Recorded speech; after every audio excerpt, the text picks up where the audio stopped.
ठीक है, देखो अभी क्या निकालेंगे हम, साइक्लोट्रॉन फ्रीक्वेंसी निकालेंगे।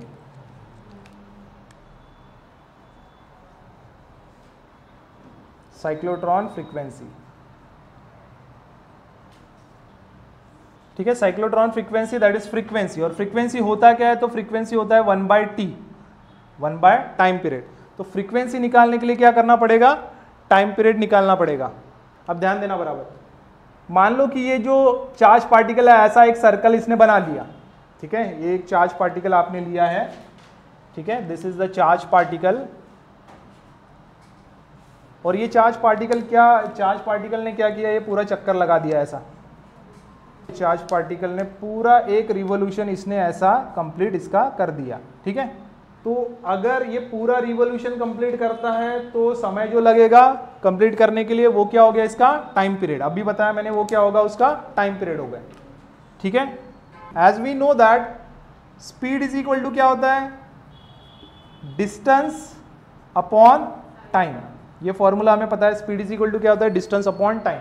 तो ये जा रहा है ऐसे सर्कुलर इसमें, तो इसका स्पीड क्या है, तो इसका स्पीड क्या है, यहाँ पे v है, ऐसे जाएगा, यहाँ पे स्पीड क्या दिखाई दे रहा है, v। स्पीड क्या है, ऐसे जा रहा है, ये टर्न कर रहा है, तो क्या है स्पीड उसका v है, ठीक है।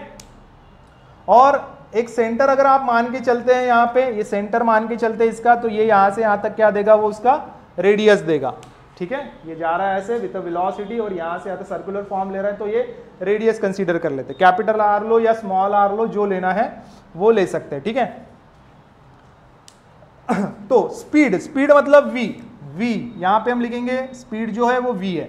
डिस्टेंस कितना कवर करेगा ये पूरा टोटल, तो सरकमफरेंस करेगा कि नहीं, ऐसा पूरा चक्कर लगाएगा मान लो, तो क्या करेगा, सरकमफरेंस कवर करेगा ये। तो सरकमफरेंस कितना होता है सर्कल का, ये होता है ट्वाइस पाया, यहां पे आपने रेडियस लिया r, स्मॉल r लेना है तो स्मॉल r ले सकते हैं। ये हो गया उसका डिस्टेंस। और एक पूरा चक्कर लगाने के लिए क्या समय लगता है बोला मैंने, कैपिटल T लगता है, बराबर है, ट्वाइस पाई आर हो गया इसका सरकमफरेंस, और एक चक्कर लगाने के लिए जो समय लगता है वो होता है कैपिटल T। तो जब आपको कैपिटल T निकालना है, फ्रीक्वेंसी निकालने के लिए क्या करना पड़ेगा, कैपिटल T निकालना पड़ेगा। तो capital T is equal to, ये इसको इधर लेके जाते, क्या निकालना पड़ेगा आपको, ट्वाइस पाया आर डिवाइडेड बाय v, ठीक है। कैपिटल T निकालने के लिए आपको किसकी जरूरत है, तो ये इसमें कितनी वेलोसिटी है उसकी जरूरत है। यहां पे वेलोसिटी की वैल्यू पुट करेंगे और T का जो इक्वेशन है वो निकालेंगे। बात समझ में आई। फिर बाद में क्या करेंगे, frequency is equal to 1/t कर देंगे। तो उसके लिए हम क्या करेंगे, वेलोसिटी का वैल्यू जो है वो निकालना पड़ेगा। और वो कैसे निकालेंगे, तो वो निकालेंगे, अभी मैंने आपको बताया था साइक्लोट्रॉन वाला जो कंसेप्ट है वो लगा के हम निकालने वाले हैं, ठीक है। साइक्लोट्रॉन का कंसेप्ट मतलब साइक्लोट्रॉन फॉर्मूला यूज करेंगे, क्योंकि ये ऐसा ही नहीं है, इसमें क्या आ रही है, मैग्नेटिक फील्ड आ रही है। अगर ऊपर से नीचे इधर में मैग्नेटिक फील्ड जा रही है तो मैं इसको ऐसा दिखा रहा हूं कि मैग्नेटिक फील्ड का जो डायरेक्शन है ऐसे इधर साइड में है, इनसाइड द बोर्ड ऐसा लेता हूं तो इसको क्रॉस से दिखा रहा हूं, और आउटवर्ड अगर दिखाता तो इसको डॉट से दिखा दिया होता मैंने, ठीक है। तो ये क्रॉस आपको क्या बता रहा है कि मैग्नेटिक फील्ड है, यहां पे मैग्नेटिक फील्ड इस साइड में है। तो मैग्नेटिक फील्ड में ये चार्ज पार्टिकल आया है, जिस चार्ज पार्टिकल का वैल्यू क्या है, जो चार्ज हमने क्या लिया है, Q लिया है, ठीक है, विद वेलोसिटी आया है। यही सिचुएशन है यहाँ पे, बराबर है। तो यहाँ पे वही सिचुएशन है, मैग्नेटिक फील्ड है, चार्ज पार्टिकल मूव कर रहा है सर्कुलर फॉर्म में, वेलोसिटी है, चार्ज है, यहाँ से यहाँ तक का डिस्टेंस दिया है। तो साइक्लोट्रॉन फॉर्मूला डायरेक्ट यूज कर सकते हैं आप। ये तो बताया मैंने साइक्लोट्रॉन फॉर्मूला कैसे अप्लाई होता है वहां पे। फ्लेमिंग लेफ्ट हैंड रूल आप लगाएंगे, यहाँ पे वेलोसिटी का डायरेक्शन ये है, मैग्नेटिक फील्ड का जो डायरेक्शन दिखाई दे रहा है आपको कैसे दिखाई दे रहा है, ये देखो वेलोसिटी का डायरेक्शन ये है, मैग्नेटिक फील्ड का डायरेक्शन ये है इनवर्ड। तो फोर्स जो है ऐसा एक्ट होगा, ये सब बताया मैंने। फोर्स है और कोई charge particle circular motion move भी कर रहा है, तो यहाँ पे कौन से दो फोर्सेस देखने को मिलेंगे आपको दो फोर्सेस देखने को मिलेंगे। एक रहेगा सेंट्रीपिटल फोर्स और दूसरा जो फोर्स रहेगा वो कौन सा रहेगा, मैग्नेटिक फोर्स। ये दो फोर्स देखने को नहीं मिलेंगे कि ये सिचुएशन में, और अगर मिलते हैं तो आप साइक्लोट्रॉन फॉर्मूला डायरेक्टली लगा दो जो हमने इसके पहले पढ़ा है। सो क्या बोलेंगे हम, अकॉर्डिंग टू साइक्लोट्रॉन फॉर्मूला, ठीक है, according to cyclotron cyclotron formula क्या होता है? साइक्लोट्रॉन फॉर्मूला, ठीक है, क्या देखा था आपने? P is equal to Q B R, ये देखा था, ये लगाएंगे। P इज इक्वल टू क्या होता है? P इज इक्वल टू, ये P इज इक्वल टू यहाँ पे क्या होगा? इसका क्या मास है? चार्ज का कुछ मास रहेगा और इसके ऊपर में क्या वेलोसिटी एक्ट हो रही है? वेलोसिटी v एक्ट हो रही है इसके ऊपर में। तो यहाँ पे हम लिखेंगे m इंटू वी, बराबर है this is Q B R. तो यहां से सिंपली हमें v निकालना है, v को यहीं पे रखेंगे, m को नीचे लेके जाएंगे, तो ये होगा Q B R divided by m, ऐसा हो जाएगा। क्या निकाला आपने? ये निकाला यहां से वेलोसिटी उसका। ये जो चार्ज पार्टिकल यहां पे ऐसा मूव कर रहा है, यहां पे मूव कर रहा है, तो उसकी क्या वेलोसिटी है, वो वेलोसिटी आपने निकाल ली। अब ये जो वेलोसिटी है, इसका इक्वेशन आप कहां पे पुट करोगे? इस इक्वेशन में पुट करोगे, कैपिटल T वाले में। इसको आप इक्वेशन 1 ले लो, इसको आप इक्वेशन 2 ले लो। आप बोलोगे put the value of equation 2 in equation 1, ठीक है। तो इक्वेशन 1 में पुट करने से क्या होगा? देयरफॉर इक्वेशन 1 बिकम्स, इक्वेशन 1 कैसा हो जाएगा? तो ये हो जाएगा capital T is equal to twice, ठीक है, twice pi capital R divided by V, बराबर है। तो V की जगह पे क्या आएगा? ये आएगा। You can write here this is Q B R divided by M, बराबर है, ऐसा लिखेंगे। और अगर ऐसा लिखते हैं तो हमें पता है ये वाला rule, that is A by B divided by C by D. क्या होता है ये होता है A by B multiplied by ये ऊपर D बाय C। तो ये दिख रहा है ना, A बाय बी मतलब क्या? 2 पाई R डिवाइडेड बाय क्या है? 1 है, कुछ नहीं है मतलब 1 है। और ये Q B R divided by क्या है? M है। तो ये तो जैसे का वैसा रहेगा, that is T is equal to twice pi R divided by क्या? 1 मल्टीप्लाइड बाय ये M ऊपर, M डिवाइडेड बाय ये क्या होगा? Q B R. एक R यहां से, एक R यहां से अगर कैंसिल हो गया तो आपके पास में इक्वेशन बचता है, that is twice pi M divided by Q B, ये बचता है।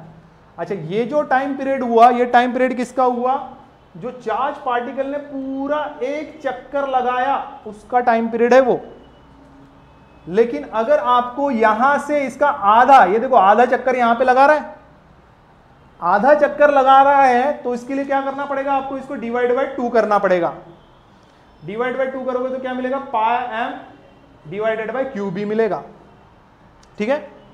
तो आपको जो इक्वेशन दिया है वो कहां तक दिया है? ट्वाइस पाई M क्यू बी, यहां तक ही दिया है ना, तो पूरे एक चक्कर के लिए दिया है उन्होंने, ठीक है। So this is the formula for time period of a charge particle inside a cyclotron. अभी बराबर ध्यान देना, यहां पे जो T है ना, ये यहां पे ना V वाला क्वांटिटी है ना R वाला क्वांटिटी है, ठीक है। ये वाला फॉर्मूला जो देख रहे हो ना, इसमें देखो ना V वाला क्वांटिटी है ना R वाला क्वांटिटी है। इसमें कौन से क्वांटिटी है? M है, Q है और B है। समझ में आया? अब आपको ये लगेगा ना कि देखो ये चार्ज पार्टिकल यहां से यहां तक जा रहा है, ऐसा गोल घूमेगा तो पहले छोटा सर्कल बनेगा, फिर उससे बड़ा सर्कल बनेगा, फिर और बड़ा सर्कल बनेगा, ऐसे होते जा रहा है यहाँ पे। तो फिर उस हिसाब से आपको ये लगना चाहिए कि ये सर्कल, एक सर्कल बनाने के लिए टाइम पीरियड ये लगाता है, तो थोड़ा सा बड़ा सर्कल है तो उसके लिए तो और ज़्यादा टाइम पीरियड होना चाहिए, है ना। और बड़ा सर्कल है उसके लिए और ज़्यादा टाइम पीरियड लगना चाहिए, ऐसा आपको लगेगा, बराबर है, लगेगा कि नहीं? ऐसा ही। लेकिन ये फॉर्मूला जब आप देखते हो मैथमेटिकल कैलकुलेशन में, तो ये दिखाई दे रहा है कि देखो ये बढ़ रहा है, मतलब रेडियस तो है ही नहीं है यहाँ पे कहीं। यहाँ पे कौन सी चीजें चेंज हो रही है? एक तो रेडियस बढ़ रहा है, और रेडियस बढ़ने से क्या होता है कि इसका वेलोसिटी चेंज हो रहा है। ये देखो वेलोसिटी कैसे बढ़ता है? अगर रेडियस बढ़ा तो वेलोसिटी क्या होता है? बढ़ जाता है। आपने उसका मैग्नेटिक फील्ड बढ़ा दिया तो वेलोसिटी बढ़ जाएगा, ठीक है। जो चार्ज आपने यहाँ पे लिया है उसका वैल्यू बढ़ा दो, 1 कूलम है 2 कूलम कर दो, 3 कूलम कर दो, मतलब इन बाकी चीजों को कांस्टेंट करके किसी एक चीज को आप वेरिएबल बनाते हो, चार्ज को बढ़ा, बाकी सब कांस्टेंट है, चार्ज को बढ़ा रहे, तो आपको देखने को मिलेगा कि वो चार्ज पार्टिकल है ना और ज्यादा स्पीड से बढ़ रहा है, क्योंकि directly proportional, V is directly proportional to Q। मान लो चार्ज जो है आपने 1 कूलम भी रखा, लेकिन मैग्नेटिक फील्ड आप बढ़ा रहे हो, तब भी आपको क्या देखने को मिलेगा? उसका वेलोसिटी बढ़ते हुए देखने को मिलेगा, ठीक है। रेडियस तो बढ़ ही रहा है, दिख रहा है यहाँ पे रेडियस तो बढ़ ही रहा है, यहाँ पे रेडियस बढ़ रहा है तो यहाँ पे इसका वेलोसिटी भी बढ़ रहा है, डायरेक्टली रिलेशन है। लेकिन अगर उस चार्ज पार्टिकल का मास बढ़ाओगे, आप मास बढ़ाओगे तो मास बढ़ाने से ये ज्यादा वेलोसिटी नहीं दिखाएगा, मास बढ़ाने से वो उसकी वेलोसिटी में डिक्रीमेंट होगा, वेलोसिटी कम वेलोसिटी जाएगा। ज्यादा मास और ज्यादा मास रखोगे वहां पे, हेवी रखोगे पार्टिकल तो उसकी वेलोसिटी और डिक्रीज होगी। ये फॉर्मूला ये बताता है जितनी भी चीज डायरेक्टली प्रोपोर्शनल है, ये बढ़ेंगे तो ये बढ़ेगा और ये बढ़ेगा तो ये घट जाएगा वेलोसिटी, वो फॉर्मूला इंडिकेट करता है। और ये फॉर्मूले में देखो ना v है ना r है, यहां पे q जो ले रहे हो चार्ज पार्टिकल, मान लो 1 कूलम लिया तो कांस्टेंट ही रहेगा 1 कूलम, ठीक है। यहां पे जो b है मैग्नेटिक फील्ड, आपने जो लिया है मैग्नेटिक फील्ड, वो भी कांस्टेंट है, हाँ मैडम वो भी कांस्टेंट है। और इसमें जो मास ले रहे हो चार्ज पार्टिकल का वो भी क्या है, कांस्टेंट है। तो सभी की सभी चीजें कांस्टेंट है। यहाँ पे जो वेरिएबल चीज हो रहा है वो है रेडियस बढ़ रहा है इसका और वेलोसिटी बढ़ रही है, वो दो चीजें है ही नहीं यहाँ पे। तो मतलब रेडियस और वेलोसिटी पे उसका टाइम पीरियड डिपेंड ही नहीं है। जितना समय इसको यहां से यहां तक ऐसा सर्कल, छोटा सर्कल लेने के लिए लगेगा, उतना ही समय उसको बड़ा सर्कल लेने के लिए भी लगेगा।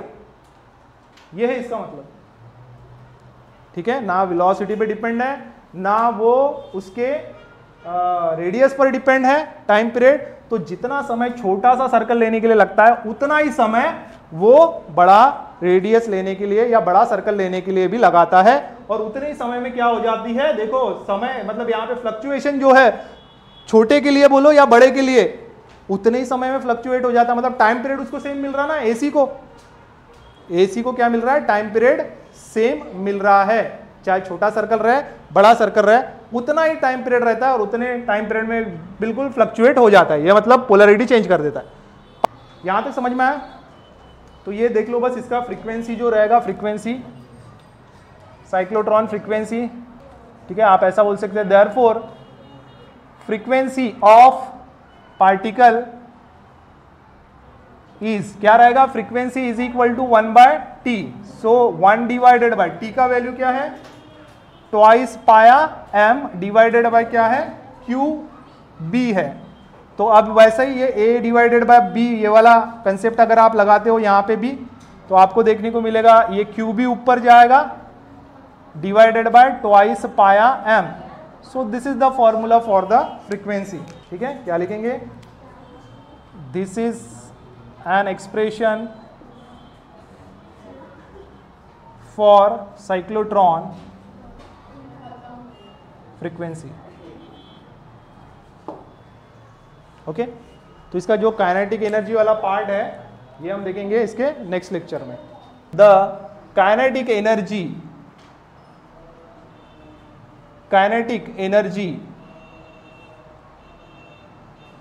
ऑफ अ पार्टिकल, ठीक है, इन अ साइक्लोट्रॉन में जो पार्टिकल का काइनेटिक एनर्जी होगा वो कितना होगा, दैट इज हाफ mv², ये फॉर्मूला होगा। और v का वैल्यू जो है आप यहां से पुट कर सकते हैं, v मैक्सिमम बोल सकते हैं, ठीक है। तो यहां पे चलो, यहां पे अगर डेरिवेशन के हिसाब से लिखना है तो आप बोलोगे according to the cyclotron formula क्या होता है, it is mv is equal to QBr, ये फॉर्मूला है, ठीक है। And therefore v is equal to QBr divided by m, अभी बताया मैंने। और यहां पे बोलोगे फॉर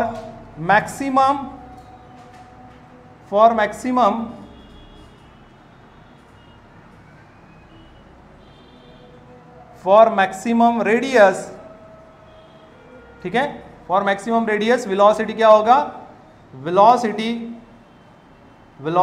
इज मैक्सिमम, ठीक है। वेलोसिटी भी क्या होगा, v मैक्सिमम आप बोल सकते हैं यहाँ पे, या v लिखा तो भी चलेगा। So therefore you can write v maximum is equal to QBr maximum divided by m, ये फॉर्मूला होगा, ठीक है। और यहाँ पे आपका ये जो काइनेटिक एनर्जी है, तो यहाँ पे क्या बोलोगे आप, वेलोसिटी मैक्सिमम बोलना है तो बोल सकते हैं, क्योंकि मैक्सिमम वेलोसिटी आपको यहाँ पे मिलने वाला है, ज्यादा रेडियस जो है उससे मैक्सिमम वेलोसिटी मिलता है। तो हमारा जो फॉर्मूला बनेगा, इसको अगर आप इक्वेशन 1 देते हो, सो आप बोल सकते हो देयरफॉर इक्वेशन 1 बिकम्स, तो इक्वेशन 1 क्या हो जाएगा, तो इक्वेशन 1 हो जाएगा आपका kinetic energy is equal to half M V maximum है, इसकी वैल्यू हम यहाँ पे पुट करते हैं तो ये बनेगा this is Q B R maximum divided by M और इसका होल स्क्वायर, ठीक है, ऐसा ही होगा। अब इसका जो स्क्वायर है वो स्क्वायर हम कर देते हैं, ठीक है, तो इसका स्क्वायर क्या होगा, इट इज देखो 1/2 m है, ओके, यहाँ पे बनेगा Q square B square R maximum का स्क्वायर और नीचे में बनेगा m का स्क्वायर, ठीक है, तो आप लिख सकते हैं यहाँ पे दिस इज m क्यू का स्क्वायर b का स्क्वायर r मैक्सिमम का स्क्वायर, ठीक है, डिवाइडेड बाय की इधर क्या आएगा, इधर में नीचे में 2 और उसके बाद में m, ठीक है, कुछ इस तरीके का रहेगा। तो यहां से ये m कैंसल, काइनेटिक एनर्जी में ये m कैंसल, तो लास्ट में क्या इक्वेशन बचता है आपका, so it is Q square B square R maximum इसका square divided by this is 2, ठीक है। सो काइनेटिक एनर्जी मैक्सिमम का ये फॉर्मूला हुआ, kinetic energy maximum is equal to this one Q square B square R maximum square divided by 2। तो अभी आपके पास में ये फॉर्मूले से याद रखना, इसको टाइम पीरियड का फॉर्मूला है आपके पास में, फ्रीक्वेंसी का फॉर्मूला है, साइक्लोट्रॉन फॉर्मूला आपके पास में जिससे आपको वेलोसिटी मिलता है या मैक्सिमम वेलोसिटी मिलता है, यहाँ पे वी मैक्सिमम बोल सकते हैं आप यहाँ पे, और लास्ट में आपको एक काइनेटिक एनर्जी का भी इक्वेशन मिलता है उस चार्ज पार्टिकल का जो इसके अंदर में मूव कर रहा है, ठीक है।